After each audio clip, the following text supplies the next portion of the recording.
ကက်ကြီးသုံးပါးမှာကင်းဝေးစေတဲ့မျက်နှာသေးရင်နဲ့ကုသိုလ်ယူနေ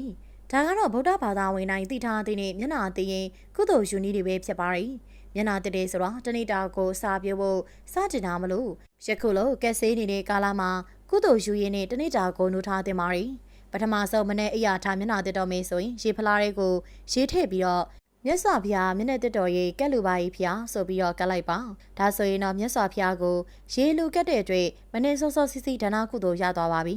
ဒုတိယကတော့မျက်နှာတက်တော်ရေးကိုဖျားရှင်ကိုယ်တိုင်အသုံးပြုနေရလို့စိတ်ကရှိမှတ်ပြီးအရဟံကိုအနဲ့၃ခုနဲ့ပွားလိုက်ပါဒါဆိုရင်ဗုဒ္ဓနုတ္တိကုသိုလ်ဖြစ်သွားပါပြီတတိယဆင်ကတော့ဖျားကိုအာယုံပြုပြီးရင်မိဘကိုအာယုံပြုရပါမယ်ကြည်လင်နေတဲ့ရေကိုကြည့်ပြီးတော့အေးရေအေးမြသလိုအဖေနဲ့မေစိတ်ကောရုပ်ကောအေးမြပါစေအေးရေအေးမြသလိုတတဝအလုံးစိတ်ကောရုပ်ကောအေးမြကြပါစေလို့မေတ္တာပို့လိုက်ပါဒါကတော့မေတ္တာကုသိုလ်ပဲဖြစ်ပါရီ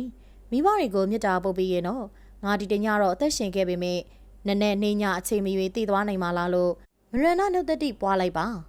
ဒါဆိုရင်တော့မရဏနုတ္တိကုသိုလ်ဖြစ်သွားတာမလို့မိနစ်ပိုင်းလောက်အချိန်တွင်းမှာရင်ကုသိုလ်၄မျိုးပြုပြီးလို့နေပါပြီ